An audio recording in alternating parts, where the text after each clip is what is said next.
صرف اور صرف مردوں پر بخشنے کے لیے نہیں اتری ہے۔ ہمارا ایک ذہنی تصور، ہمارا ایک ذہنی خاکہ یہ ہے، کوئی مر گیا اٹھاؤ قرآن پڑھو بخش دو، کسی کا وصال ہو گیا دنیا چھوڑ کر چلا گیا، یہ بھی ہے لیکن یہی نہیں ہے۔ یہاں فرق ہے سمجھنے کا، یہ بھی ہے اور مکمل یہی نہیں ہے۔ ہم نے بھی کو چھوڑ دیا، ہی کو لے لیا، سال ہا سال سے قرآن پر گرد و غبار لگا ہوا ہے۔ ہم نے نہ قرآن کی عظمت کو سمجھا، ہم نے نہ اس کی حقیقت کو سمجھا، نہ اس کے الفاظ کی تاثیر اور طاقت کو سمجھا، نہ ہم نے اس کی روحانیت کو سمجھا، نہ ہم نے اس کی معنویت کو سمجھا۔ بالکل ہم لوگ اس کے سمجھنے سے آر ہی رہے۔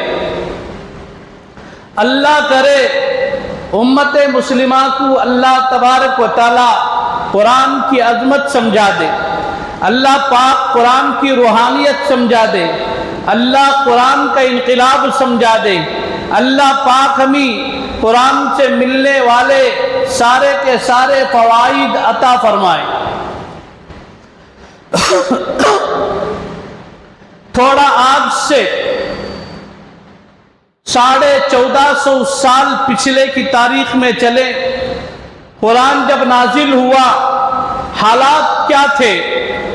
امت مسلمہ پیغمبر کی ذات اور بدذات کافر آمنے سامنے تھے۔ ایک طرف پیغمبر کا مشن تھا، دوسری طرف ابو جہل کا مشن تھا، ایک طرف رسول اللہ صلی اللہ علیہ وسلم کا دعوت مشن تھا، ایک طرف ابو لہبیت تھی، ایک طرف حضور کا دعوت تھا۔ پیغام لے کر اللہ کے نبی غار حرا میں گئے، حضور علیہ السلام خلوت نشیں ہوئے، اللہ کے نبی غار حرا میں بیٹھے۔ شاعر بڑی زبردست عکاسی کرتا ہے، وہ شمع اجالا جس نے کیا تھا 40 برس تک غاروں میں۔ پیغمبر اعظم کی جب عمر 40 سال کو پہنچی، حضور نبی کریم صلی اللہ تعالیٰ علیہ وسلم 40 سال سے قبل غار حرا میں تشریف لے گئے، خلوت نشینی اختیار کی۔ حضور علیہ السلام تشریف فرماتے، پھر ایکائک اچانک ایک لخت حضرت جبریل کا نزول ہوتا ہے۔ حضرت جبریل کہتے ہیں اقرا بسم ربک الذی خلق، پیغمبر پڑھیے، اقرا پڑھیے بسم ربک الذی خلق، آپ پڑھیے اللہ کا نام لے کر، جس رب نے، جس اللہ نے ساری مخلوق کی تخلیق فرمائی۔ پوری انسانیت کو اللہ تبارک و تعالیٰ نے پیدا فرمایا، اس رب کا نام لے کر پڑھو۔ یہاں مخلوقات میں انسان بھی آ گئے، جنات بھی آ گئے، درند و پرند بھی آ گئے، چرند بھی آ گئے، حیوانات بھی آ گئے، شوائن بھی آ گئے، دابا بھی آ گئے، جتنے جانور تھے سب آ گئے، جنات بھی آ گئے۔ اللہ تبارک و تعالیٰ فرماتے ہیں اقرا بسم ربک الذی خلق، خلق الانسان۔ پھر اللہ آگے فرماتے ہیں، اللہ تبارک و تعالیٰ نے انسان کو جو پیدا فرمایا، پھر قرآن کا علم سکھایا، علم بالقلم، اللہ قلم کے ذریعے سے علم سکھایا۔ اب ایسا لگتا ہے قرآن جو نازل ہوا، کیا لگتا ہے، کیا سوچتے ہیں ہم لوگ، قرآن کیا کہتا ہے؟ یہی لگتا ہے کہ امت کے لیے بس نماز کی رہبری ہے، امت کے لیے صرف روزے کی رہبری ہے، امت کے لیے صرف جہاد کی رہبری ہے، امت کے لیے صرف دعوت کے میدان کی رہبری ہے، امت کے لیے صرف مدارس کی رہبری ہے، امت کے لیے صرف کاروبار کی رہبری ہے، یا صرف کا لفظ ہٹاؤ، پورے معاشرے کی رہبری ہے، پوری انسانیت کی رہبری ہے۔ قرآن ایک انقلابی کتاب ہے۔ قرآن جن حالات میں نازل ہوا، ان حالات میں انسانوں کی شکل میں درندے اور حیوان پل رہے تھے، بس نام کے انسان تھے، لیکن حقیقت میں انسانوں کی شکل میں جانور درندے پل رہے تھے۔ اللہ تبارک و تعالیٰ نے قرآن کا نزول فرمایا، کبھی اللہ نے فرمایا اقرأ بسم ربک الذی خلق، کبھی اللہ نے فرمایا یا ایھا المزمل قم اللیل الا قلیلا نصفہ او انقص منہ قلیلا او زد علیہ ورتل القرآن ترتیلا۔ ایک مقام پر پھر اللہ نے فرمایا یا ایھا المدثر قم فانذر وربک فکبر وثیابک فطہر۔ پھر اللہ نے اسی قرآن میں فرمایا جاء الحق وزهق الباطل ان الباطل كان زهوقا۔ پھر اسی قرآن میں اللہ نے فرمایا وَنُنَزِّلُ مِنَ الْقُرْآنِ مَا هُوَ شِفَاءٌ وَرَحْمَةٌ لِّلْمُؤْمِنِينَ وَلَا يَزِيدُ الظَّالِمِينَ إِلَّا خَسَارًا۔ پورا قرآن کریم اٹھا ایک جگہ جمع کرو اور پوری زندگی کا نقشہ قرآن پر پیش کرو، امت کی صحیح رہبری ہو جائے گی۔ ہم نے قرآن کو چھوڑ کر، قرآن کو ترک کر کے ہم نے جو خسارہ مول لیا ہے، یہی آج اس امت کی بربادی کی علامت ہے۔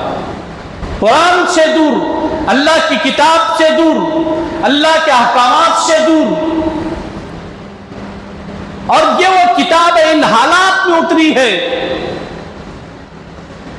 ایک طرف پوری دنیا کفر کھڑی ہے، ایک طرف پیغمبر کی ذات ہے۔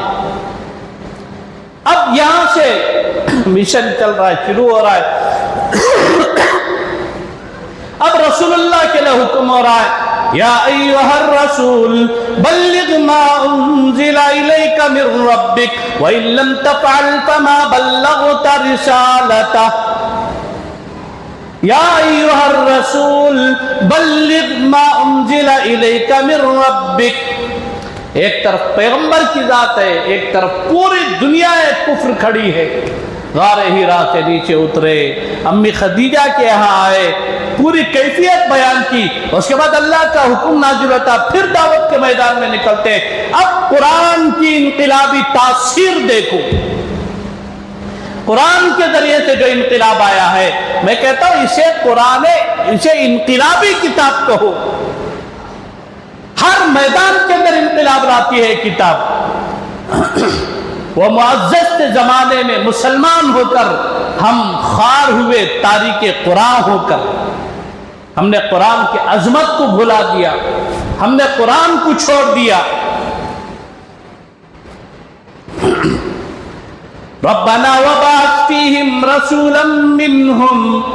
ابراہیم علیہ السلام ہاتھ اٹھاتے ہیں، دعا کرتے ہیں، کعبۃ اللہ کی تعمیر ہو گئی، تعمیر کے بعد دعا کر رہے ہیں ربنا تقبل منا انک انت السمیع العلیم وتب علینا انک انت التواب الرحیم۔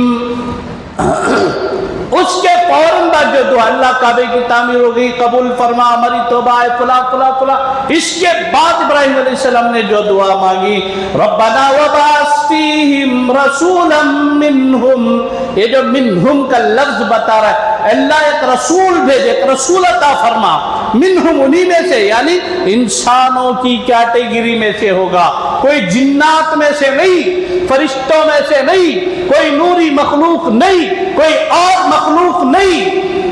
ربنا وبعث فیہم رسولا منہم، اللہ اسی کیٹیگری میں انہی انسانوں کے اندر سے ایک رسول پیدا فرما، اس لیے کہ انسانیت کی رہبری کے لیے فرشتہ نہیں سمجھ سکے گا، جن نہیں سمجھ سکے گا، کوئی اور مخلوق نہیں سمجھ سکے گی۔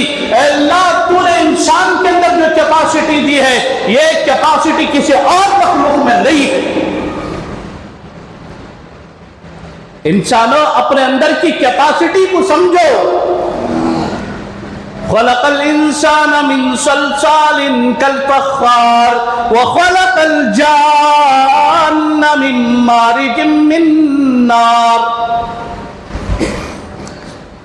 اب ایک مقام ہے جسے مقام روحانیت کہتے ہیں، آگے اس آیت میں وہ جب جملہ آتا ہے میں اس وقت اس کی تشریح کروں گا۔ اب یہ سنیے، اللہ تبارک و تعالیٰ نے انسانوں ہی میں سے انتخاب کر کے حضرت جناب محمد الرسول اللہ صلی اللہ تعالیٰ علیہ وسلم کو دنیا میں مبعوث فرمایا۔ پیغمبر کے مقصد میں 4 مقاصد ہیں، بعثت میں، آمد میں، یہ 4 مقصد ہیں۔ اس میں پورے دین کا خلاصہ، پورا دین آ گیا گھیرے میں۔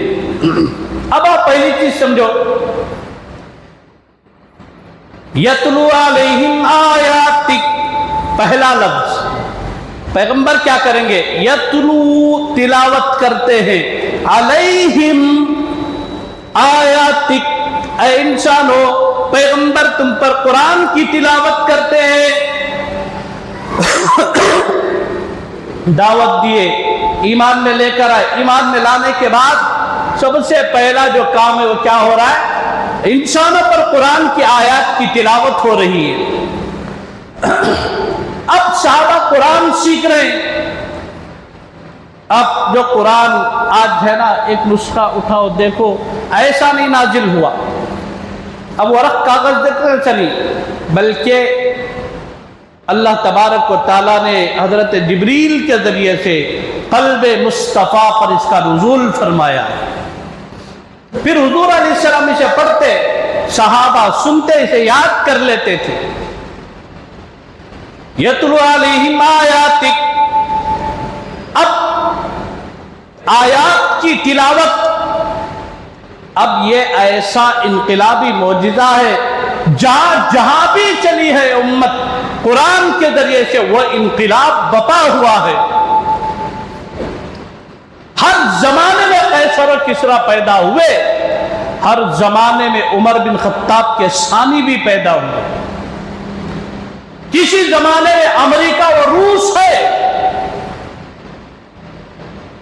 تو پھر اس کی سرکوبی کے لیے اللہ تبارک و تعالیٰ نے ایسی طاقتیں ابھاری ہیں۔ کبھی قیصر و کسریٰ ہے تو پھر عمر بن خطاب رضی اللہ تعالیٰ عنہ جیسا جلیل القدر انسان۔ لوگ ایمان میں داخل ہوتے جا رہے ہیں۔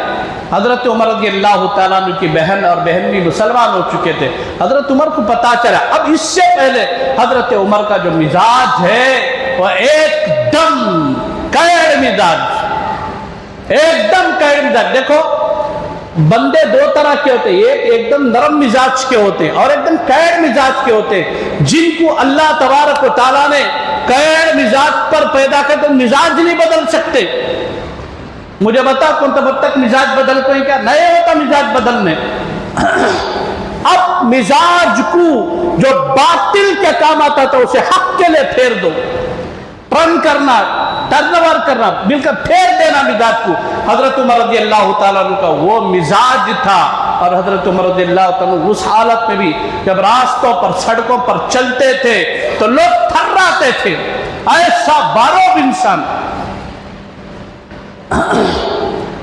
بہن کے گھر گئے، دیکھا اندر بیٹھے ہوئے ہیں، کیواڑ لگا ہوا ہے، دروازہ بند ہے۔ حضرت عمر اندر گئے، دروازہ کھٹکھٹا باہر کھڑے ہو کر، دروازہ نہیں کھل رہا، دیر ہو رہے کھلنے میں۔ آخر کار دروازہ کھلا، اندر گئے تو پوچھا کیا کر رہے ہو؟ شروع میں تو چھپایا، مینج کرنے لگے بات کو، نہیں کچھ نہیں، ایسے بیٹھے تھے بات کر رہے تھے، فلاں فلاں فلاں مینج کرنے لگے۔ حضرت عمر رضی اللہ عنہ نے فرمایا نہیں، جھوٹ نہیں بولنا، جو بھی بولا سچ سچ بولو۔ جب بات بڑی، حضرت عمر کی بہن نے کہا بھائی ہم مسلمان ہو چکے ہیں، ہم قرآن پڑھ رہے تھے، ہم مسلمان ہو چکے، ہم محمد الرسول اللہ صلی اللہ تعالیٰ علیہ وسلم کے دست مبارک پر اسلام قبول کر چکے ہیں، ہم مسلمان ہیں، ہم قرآن پڑھ رہے ہیں۔ حضرت عمر نے فرمایا لاؤ قرآن میں بھی دیکھتا ہوں، کیا ہے آخر اس کے اندر ایسا، لاؤ میں بھی دیکھتا ہوں، لاؤ۔ حضرت عمر کی بہن نے کہا جب تک خوب دھو ڈالے تھے مار کو، پورا خون میں لہو لہان فضیتی کر ڈالے تھے مار کو۔ آخر بھان نہ کان کی ایک جگہ خون دیکھے تو اندر سے رہا مانگا، بولے لاؤ کیا ہو میں بھی ذرا دیکھتا ہوں۔